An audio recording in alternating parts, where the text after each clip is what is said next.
1960 के दशक के मध्य तक पनडुब्बियों की मुख्य स्ट्रेटजी दुश्मन सैन्य जहाजों और समुद्री रसद यातायात पर हमला करना होता था।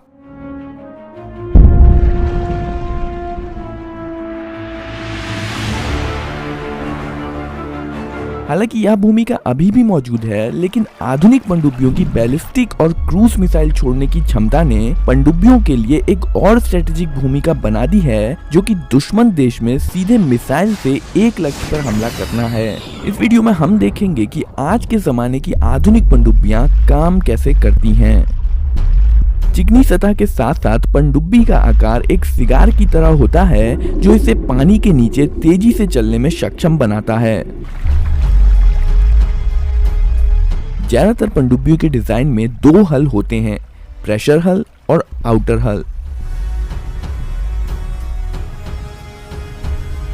प्रेशर हल आमतौर पर मोटे हाई स्ट्रेंथ स्टील से बना होता है और वाटर टाइट ब्लॉक हेड के साथ कई हिस्सों में बंटा होता है।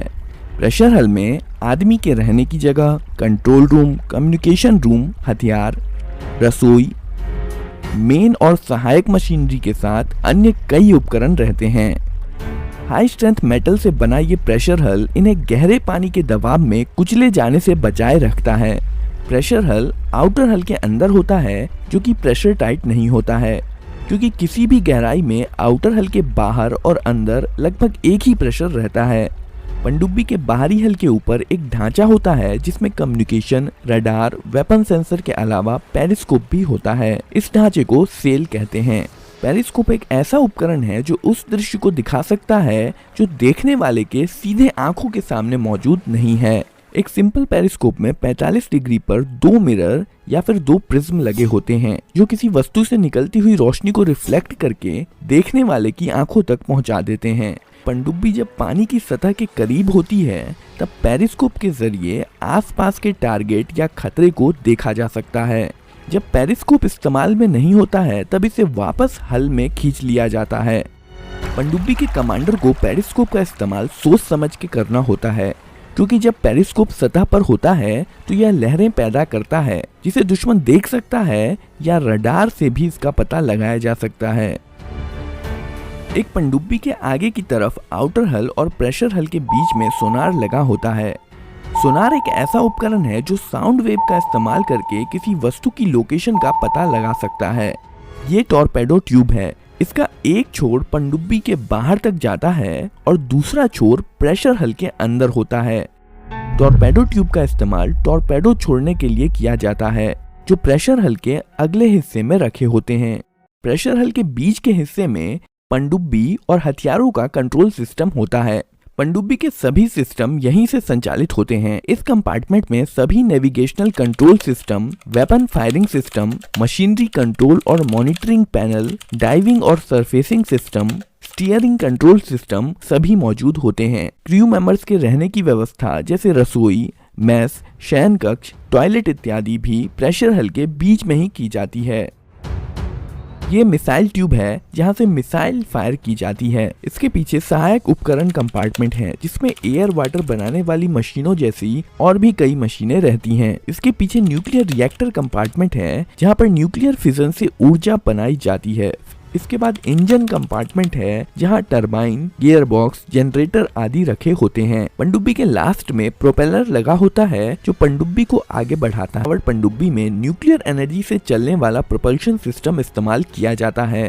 डीजल इंजन से चलने वाली पनडुब्बी में एक बार ईंधन भरने के बाद यह केवल 14,000 नॉटिकल माइल्स यानी कि लगभग 26,000 किलोमीटर की यात्रा कर सकती है। इसके बाद इसे रिफ्यूलिंग की जरूरत पड़ती है, जबकि न्यूक्लियर ऊर्जा से चलने वाली पनडुब्बी में पहली ही बार में इसमें इतना यूरेनियम भर दिया जाता है कि इसे 30 वर्षों से भी ज्यादा समय तक बिना रिफ्यूलिंग के चलाया जा सकता है। इसलिए न्यूक्लियर पनडुब्बी का एक बड़ा फायदा ये भी है कि रिफ्यूलिंग की वजह से कभी इसे वापस बेस पर नहीं आना पड़ता है। आमतौर पर न्यूक्लियर पनडुब्बी में प्रेशराइज्ड वाटर रिएक्टर PWR का इस्तेमाल किया जाता है। चलिए अब हम देखते हैं कि ये प्रेशराइज्ड वाटर रिएक्टर काम कैसे करते हैं।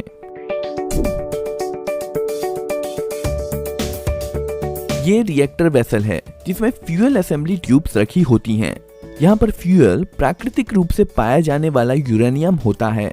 यूरेनियम एक रेडियो एक्टिव केमिकल एलिमेंट है जो पृथ्वी की ऊपरी परत क्रस्ट में चांदी की तुलना में 40 गुना अधिक और सोने की तुलना में 500 गुना अधिक सामान्य है। यह लगभग हर जगह चट्टान, मिट्टी, नदियों और महासागरों में पाया जा सकता है। यूरेनियम को प्रोसेस करके छोटे छोटे सिरेमिक पैलेट्स के रूप में बना दिया जाता है और फिर इन पैलेट्स को मेटल ट्यूब में सील कर दिया जाता है। इसके बाद इन मेटल ट्यूब्स को वेल्ड करके बंडल बना दिया जाता है जिसे फ्यूल असेंबली कहते हैं। आमतौर पर 200 ट्यूब्स को वेल्ड करके एक फ्यूल असेंबली बनती है। ऊर्जा बनना तब शुरू होती है जब इन रॉड्स में न्यूक्लियर फिशन की प्रक्रिया शुरू हो जाती है। जब एक न्यूट्रॉन यूरेनियम 235 एटम के न्यूक्लियस से टकराता है तब यूरेनियम एटम 2 हल्के एटम्स में विभाजित हो जाता है। इस प्रक्रिया में बहुत सारी एनर्जी निकलती है और साथ ही साथ 2 या 3 अतिरिक्त न्यूट्रॉन्स निकलते हैं। यह अतिरिक्त न्यूट्रॉन्स दूसरे यूरेनियम एटम से टकराते हैं और इस प्रकार चेन रिएक्शन चलता रहता है जिसके कारण फ्यूल के अंदर बहुत ज्यादा गर्मी पैदा होती है।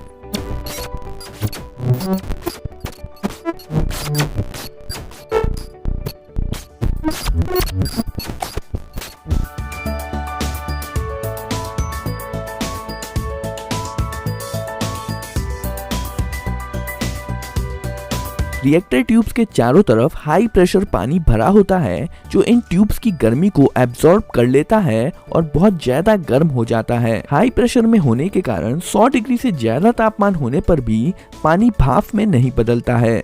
यह गर्म हुआ पानी फिर पंप और पाइप्स के जरिए स्टीम जनरेटर में जाता है जहां ये पानी उल्टे यू आकार की ट्यूबों के एक बंडल से होकर गुजरता है।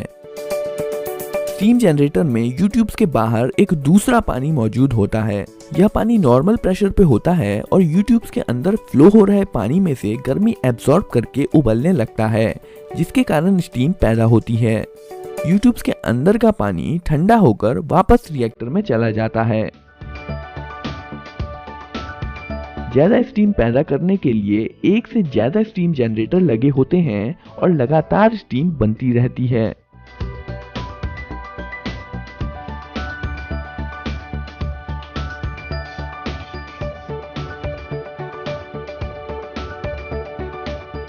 स्टीम इसके बाद टरबाइन्स में जाती है जहां स्टीम की ऊर्जा से टरबाइन्स घूमती हैं।